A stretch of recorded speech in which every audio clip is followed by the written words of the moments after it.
आइए बच्चों एक और अभिक्रिया देखते हैं, कैनी-जारो अभिक्रिया।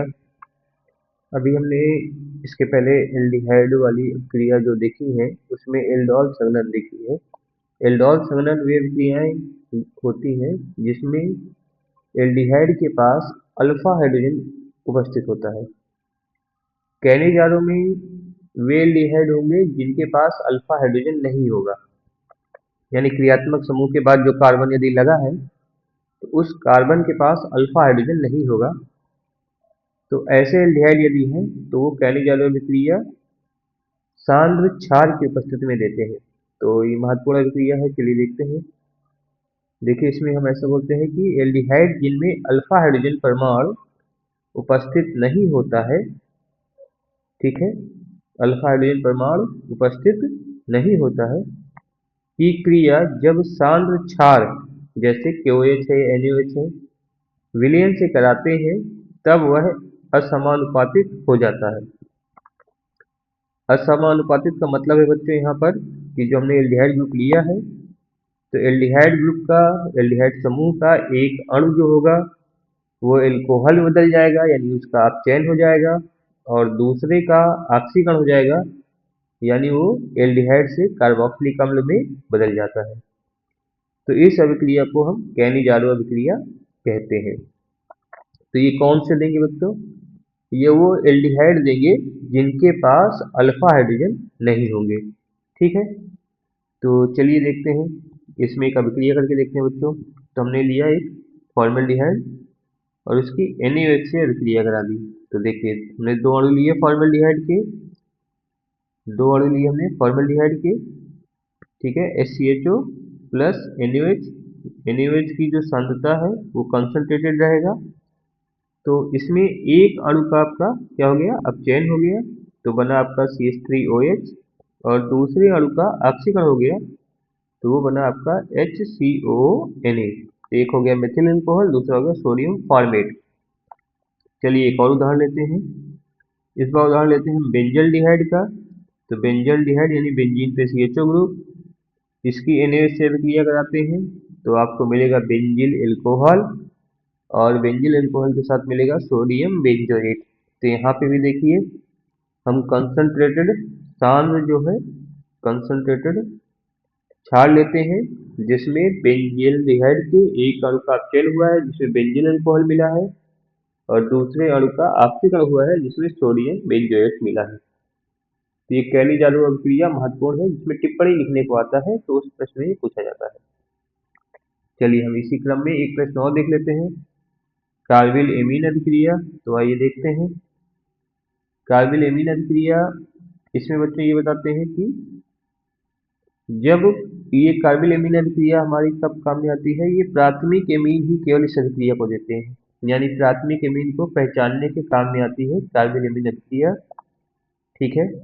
तो इसमें जब हम प्राथमिक एमीन की अभिक्रिया एल्कोहलिक KOH की उपस्थिति में क्लोरोफॉर्म से कराते हैं तो यह एक दुर्गंध युक्त पदार्थ जैसे आइसोसाइनाइड देता है, ठीक है।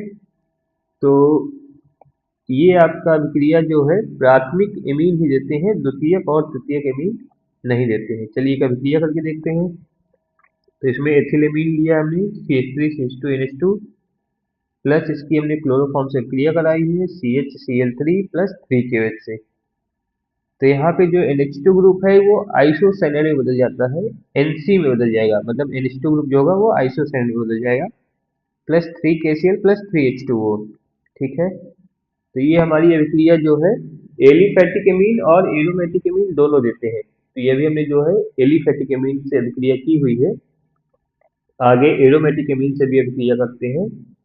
तो बेंजीन पे NH2 ग्रुप लगाते हैं जिसे हम एनिलीन बोलते हैं, उसके साथ करते हैं सेम अभिक्रिया रिपीट करेंगे, CHCl3 क्लोरोफॉर्म से अभिक्रिया करेंगे प्लस 3KOH, तो यहाँ से मिल जाएगा आपको आइसोसाइनाइड, ठीक है बच्चों, और प्लस 3KCl प्लस 3H2O। तो ये अभिक्रिया इस मायने में महत्वपूर्ण है क्योंकि ये केवल आपके प्राथमिक एमीन इस अभिक्रिया को देते हैं, द्वितीयक और तृतीयक एमीन इस अभिक्रिया को नहीं देते हैं। तो कभी कभी यदि आपसे पूछ लेता है कि प्राथमिक एमीन और द्वितीयक एमीन में विभेद कीजिए, तो वहां पर यह अभिक्रिया काम में आएगी।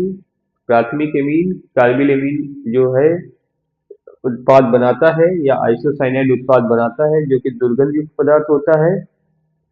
द्वितीयक और तृतीयक एमीन यह अभिक्रिया को नहीं देते हैं। तो इस तरह से आप इसको बता सकते हैं।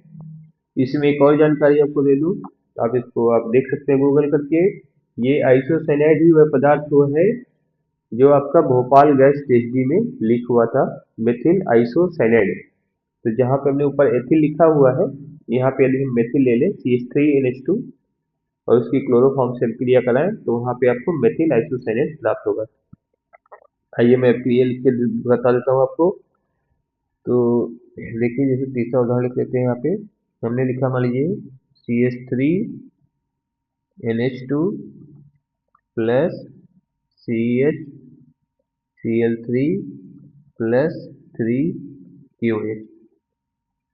तो यहाँ से बच्चों मिल जाएगा आपको CH3NC, इसको हम बोलते हैं मिथाइल आइसोसाइनाइड, MIC बोलते हैं, प्लस 3KCl निकल जाएगा और प्लस 3H2O निकल जाएगा। तो इस तरह से इसको आपको ध्यान में रख सकते हैं। इसको हम बोलते हैं मिथाइल आइसोसाइनाइड। ये एक जहरीली गैस है। इससे अगर आप थोड़ा सा स्मेल करेंगे तो चक्कर और पलटी होना, या ज़्यादा आप ले लेंगे तो उसमें से बेहोशी, छाना या आंखों से दिखना बंद होना, इस तरह से सिम्टम्स आने लगते हैं। चलिए, तो इन अभिक्रियाओं को बच्चों तैयार कर लीजिए।